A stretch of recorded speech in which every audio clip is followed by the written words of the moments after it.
Good morning बच्चों। आज हम पढ़ेंगे आपका यूरोप में राष्ट्रवाद में जो ब्रिटेन की अजीब दास्तान है उसके बारे में पढ़ेंगे। यानी कि हम इंग्लैंड या ब्रिटेन के बनने की कहानी पढ़ेंगे। पहले पढ़ते हैं कि ब्रिटेन जो है, जहाँ इंग्लैंड है, जहाँ ब्रिटेन है, उसके राष्ट्र राज्य का निर्माण एक लंबी चलने वाली प्रक्रिया का परिणाम है। ऐसे ही वो राष्ट्र राज्य नहीं बन गया।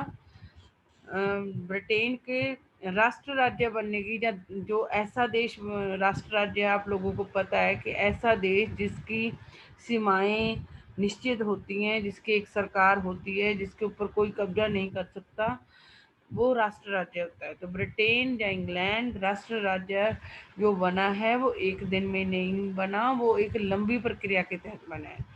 18वीं सदी के पहले बरतानी राष्ट्र था ही नहीं। ब्रिटेन को बरतानी राष्ट्र भी बोलते हैं। इसको लिखना ऐसे होता है, ये पीडीएफ के फॉर्म में जब खोलते हैं ना, तो उसमें कुछ अक्षर जो लिखे, वैसे तो लिखा तो सही हुआ है लेकिन खोल के लिख देते हैं। तो ब्रितानी वैसे हम ऐसे लिखते हैं, ये भी सही है। तो ब्रिटेन को ब्रितानी राष्ट्र भी कह देते हैं। 18वीं सदी में, यानी कि 1700 लगा लो कुछ में, ये बना भी नहीं था। तो ब्रिटेन या इंग्लैंड के जो राष्ट्र राज्य बनने की लंबी प्रक्रिया है, ये एक दिन में नहीं बना है राष्ट्र राज्य ब्रिटेन या इंग्लैंड।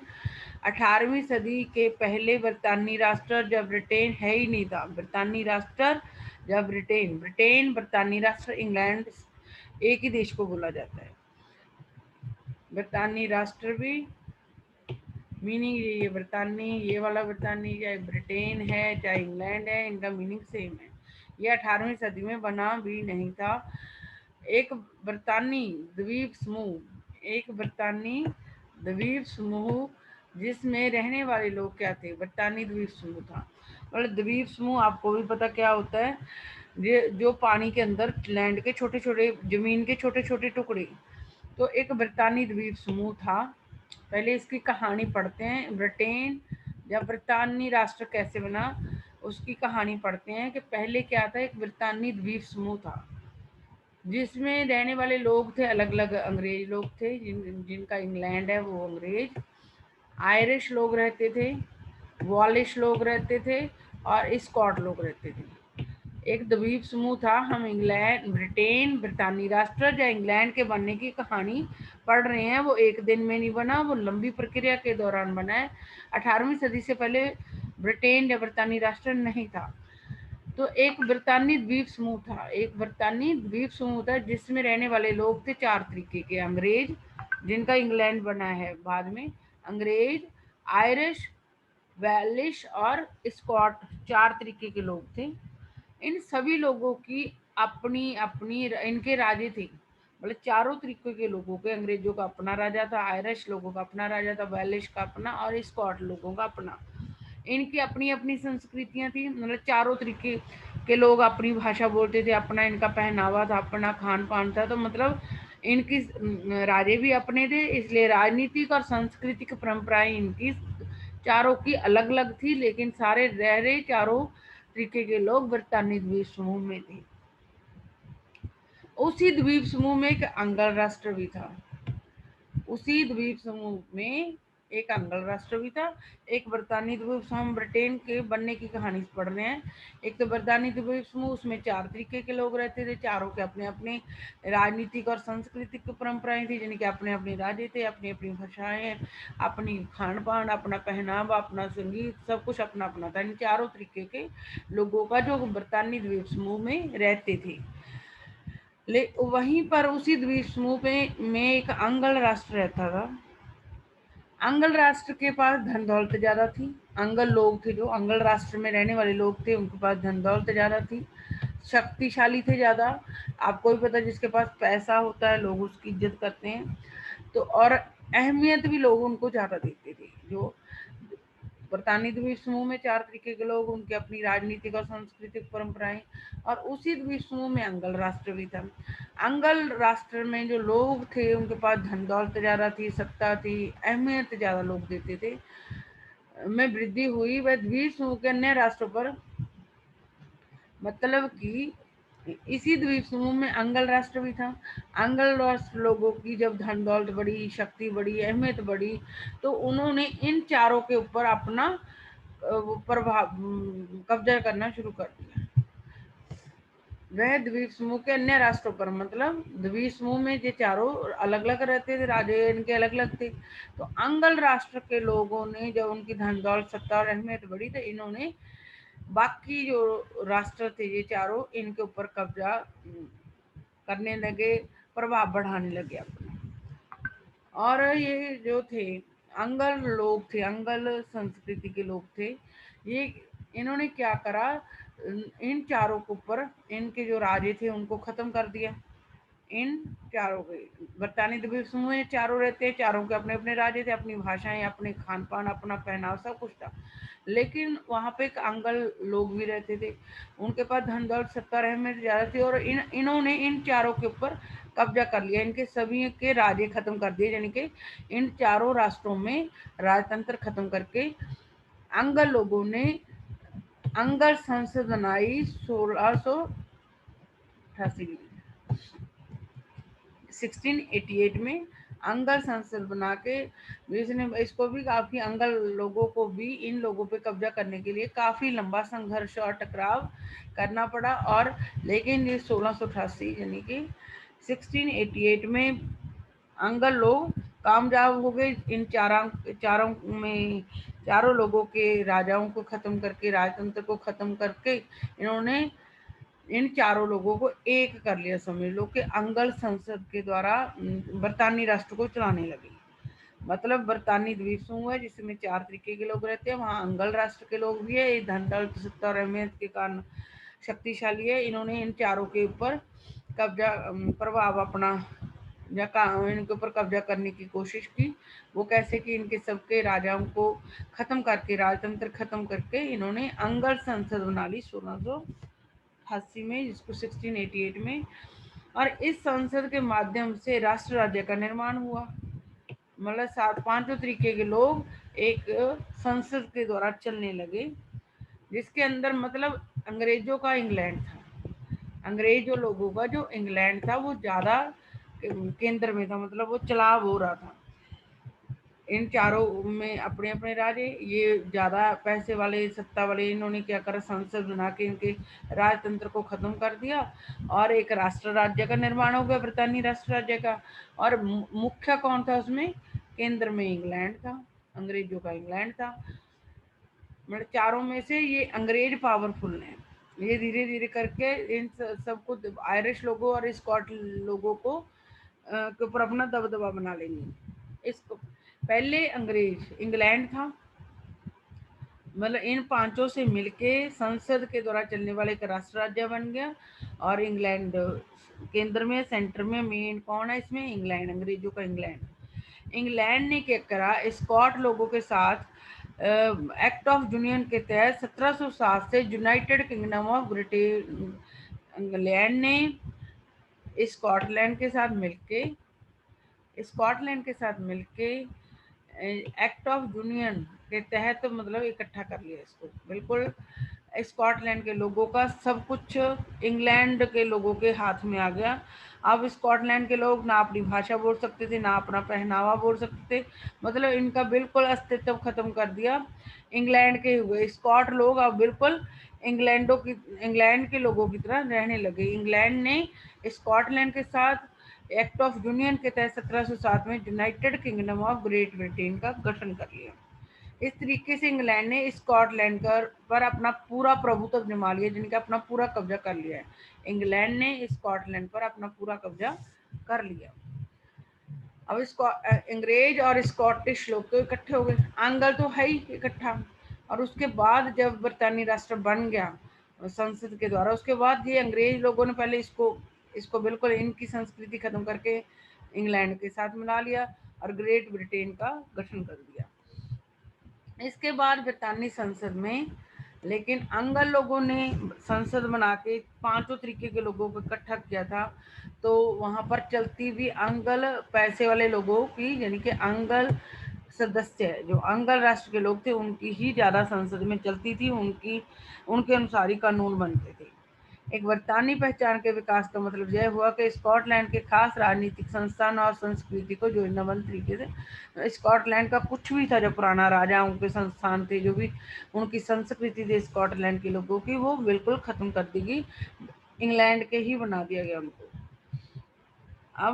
अब ये तो मिला लिया। अब इनको आयरिश जो लोग हैं, आयरलैंड के लोग हैं, वहीं एक द्वीप समूह पे ही रह रहे हैं। ब्रितानी द्वीप समूह में 4-5 तरीके के लोग रह रहे हैं। इन्होंने इनके राजाओं को खत्म कर दिया, संसद द्वारा एक देश बना लिया। पहले अंग्रेजों का जो इंग्लैंड है, इन्होंने क्या करा, स्कॉटलैंड के लोगों के साथ एक्ट ऑफ यूनियन 1707 के अनुसार United kingdom of great Britain बना लिया। फिर अब आ गई आयरिश लोग, इनका स्कॉटलैंड के लोगों की संस्कृति संस्थान वगैरह बिल्कुल खत्म कर दिए गए। ना ये अपना पहनावा पहन सकते थे, ना अपनी भाषा बोल सकते थे, बिल्कुल इंग्लैंड इंग्लैंड के साथ मिल गए लोग। मतलब इनकी सारी संस्कृति वगैरह नष्ट कर दी गई, राजे वगैरह सब कुछ। अब आ गई आयरिश लोगों की। आयरलैंड का भी कुछ ऐसा ही हशर हुआ। आयरलैंड, जो आयरलैंड देश था, आयरलैंड जहाँ आयरिश लोग थे, वो 2 गुटों में बटे हुए थे, प्रोटेस्टेंट और कैथोलिक धार्मिक गुटों में बटे हुए थे। प्रोटेस्टेंट और कैथोलिक धार्मिक गुटों में आयरलैंड के लोग प्रोटेस्टेंट और कैथोलिक धार्मिक गुटों में बटे हुए थे। जो प्रोटेस्टेंट थे वो कम थे, ये प्रोटेस्टेंट लोग कम थे, कैथोलिक लोग ज़्यादा थे। फिर भी अंग्रेज, यानी कि इंग्लैंड के अंग्रेज लोगों ने क्या करा, प्रोटेस्टेंट को, जो कि कम लोग थे, प्रोटेस्टेंट कम कैथोलिक ज़्यादा, फिर भी प्रोटेस्टेंट का साथ देके कैथोलिक लोगों को दबा दिया। वहाँ पे 2 तरीके के लोग थे, उनको भी पहले एक करना था। तो आयरलैंड में 2 धर्म, जो कम प्रोटेस्टेंट लोग जो कम थे, उनका दबदबा कैथोलिक के ऊपर बना दिया। इंग्लैंड के लोगों ने, अंग्रेजों ने, या इंग्लैंड के लोगों ने प्रोटेस्टेंट लोगों को, कैथोलिक लोगों को दबाने में हेल्प की। आयरलैंड में ब्रितानी प्रभुत्व के खिलाफ हुए कैथोलिक विद्रोह, लेकिन जो कैथोलिक लोग ज़्यादा थे, इन्होंने बहुत विरोध किया। प्रोटेस्टेंट जो थोड़े थे उनका, और ब्रितानी, इनका भी, इंग्लैंड वालों का भी, ब्रितानी राष्ट्र का भी। आयरलैंड के अंदर 2 तरीके के लोग, प्रोटेस्टेंट कम, कैथोलिक ज़्यादा। लेकिन अंग्रेजों ने, जिन्होंने पहले स्कॉटलैंड को मिलाया था, उन्होंने, अंग्रेजों ने ही प्रोटेस्टेंट का साथ देके, थोड़े लोगों का साथ देके ज़्यादा लोगों को दबाने की कोशिश। लेकिन कैथोलिक लोगों ने भी उनका पूरा विरोध किया। ब्रितानी भी कह सकते हैं अंग्रेजों को, ब्रितानी प्रभुत्व का, अंग्रेजों का, इंग्लैंड का पूरा विरोध किया। लेकिन फिर भी जो कैथोलिक लोग थे, उन्होंने वॉल्फ टाउन और उसकी जो भी यूनाइटेड आयरिशमैन थी, मतलब वॉल्फ टाउन की अगुवाई में कैथोलिक लोगों ने आयरिश मैन के, मतलब इन्होंने बहुत कोशिश की आयरलैंड के लोगों ने कि इंग्लैंड के लोग उनको अपने में ना मिलाएं। लेकिन फिर भी ये जो कैथोलिक जो लोगों का जो वॉल्फ टाउन था और उसकी यूनाइटेड आयरिशमैन 1798 की अगुवाई में वो हार गए थे। कैथोलिक लोगों ने, प्रोटेस्टेंट तो अंग्रेजों के साथ ही मिलके थोड़े थे, तो उन्होंने कैथोलिक को दबाने की कोशिश की। तो कैथोलिक लोगों ने वॉल्फ टाउन और उसकी यूनाइटेड आयरिशमैन की अगुवाई में 1798 में इनका विरोध किया, अंग्रेजों का और प्रोटेस्टेंट का। लेकिन वो असफल रहे। 1801 में आयरलैंड को बलपूर्वक यूनाइटेड किंगडम में मिला लिया गया था। पहले देखो, अंग्रेजों ने स्कॉटलैंड को अपने में मिला लिया, एक्ट ऑफ यूनियन 1707 के अधीन। फिर अंग्रेजों ने, चाहे आयरलैंड में 2 तरीके के लोग थे, तो उन्होंने प्रोटेस्टेंट कम लोगों का साथ देख के कैथोलिक जो ज़्यादा लोग थे उनके ऊपर अपना प्रभुत्व जमा लिया। चाहे कैथोलिक लोगों ने वॉल्फ टाउन और उसकी यूनाइटेड किंगडम की अगुवाई में 1798 में विद्रोह किया, लेकिन चाहे वो असफल रहे। फिर 1801 में आयरलैंड को बलपूर्वक यूनाइटेड किंगडम में ला लिया गया। वॉलिश लोग अपने आप ही, आपको पता है, पहले इन चारों को इसने दबाया, आंग्ल लोगों ने दबाया। आंग्ल लोगों के बाद फिर उसमें जब बन गया ब्रितानी राष्ट्र, तो उसके बाद अंग्रेजों ने पहले इनको बिल्कुल संस्कृति खत्म कर दी, फिर आयरिश लोगों की खत्म कर दी। वॉलिश वाले फिर डर के मिल ही गए होंगे सर। इस तरीके से एक नया ब्रितानी राष्ट्र राज्य बनाया गया, जिस पर हावी अंगल संस्कृति का मतलब अंगल लोगों ने इन, वैसे तो ये चारों अलग अलग थे, लेकिन अंगल लोग जो जिनके पास ज़्यादा पैसा था उन्होंने संसद बना के इनको चारों को मिला के एक देश बना दिया था। और धीरे धीरे करके अंग्रेजों ने सबको मतलब अपनी संस्कृति में रंग दिया। स्कॉटलैंड को भी मजबूर कर दिया कि अंग्रेजों की संस्कृति को अपनाए, आयरिश को भी, और धीरे धीरे वॉलिश लोग भी हो गया। और पूरा जब ये चारों मिल गए तो उसके बाद ब्रितानी राष्ट्र राज्य, इसको ब्रिटेन या इंग्लैंड भी कहते हैं, बनाया गया, जिस पर हावी कौन थे, क्योंकि अंगल लोगों ने इनको इकट्ठा किया था, अंगल संस्कृति का प्रचार प्रसार किया गया। जब यह नया ब्रिटेन या इंग्लैंड बन गया तो उसके प्रतीक चिन्ह क्या थे, राष्ट्रीय गान था God save our noble king. जब नया ब्रिटेन या इंग्लैंड बन गया तो जैसे हमारा राष्ट्रीय गान है जनगण मन, वैसे वहाँ का राष्ट्रीय गान क्या था, God save our noble king.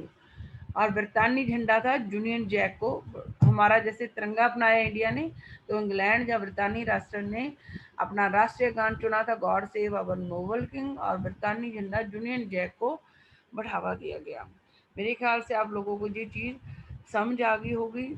ये बड़ा नहीं है, वैसे मैंने आपको समझाने के लिए लिखा है इतना बड़ा, तो आप छोटा करके भी इसको लिख सकते हो कि जैसे लिख दो कि एक बरतानी द्वीप समूह था जिसमें 4 तरीके के लोग रहते थे, अंग्रेज, आयरिश, वॉलिश और स्कॉटलैंड, जिनकी अपनी राजनीतिक और सांस्कृतिक परंपराएं थी।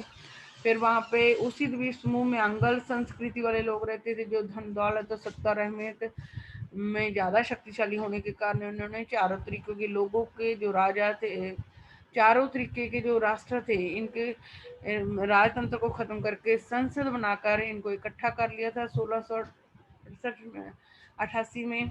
और फिर जब ये बरतानी राष्ट्र राज्य बन गया तो उसके बाद अंग्रेजों ने स्कॉटलैंड की पहले संस्कृति खत्म करके इंग्लैंड की संस्कृति अपनाने को मजबूर कर दिया, और United kingdom of great Britain का वो किया। फिर आयरिश लोगों में भी, चाहे आयरिश लोगों ने बहुत वो करा, विरोध किया, लेकिन आयरिश लोगों को भी बलपूर्वक इन्होंने United kingdom of great Britain में मिला लिया।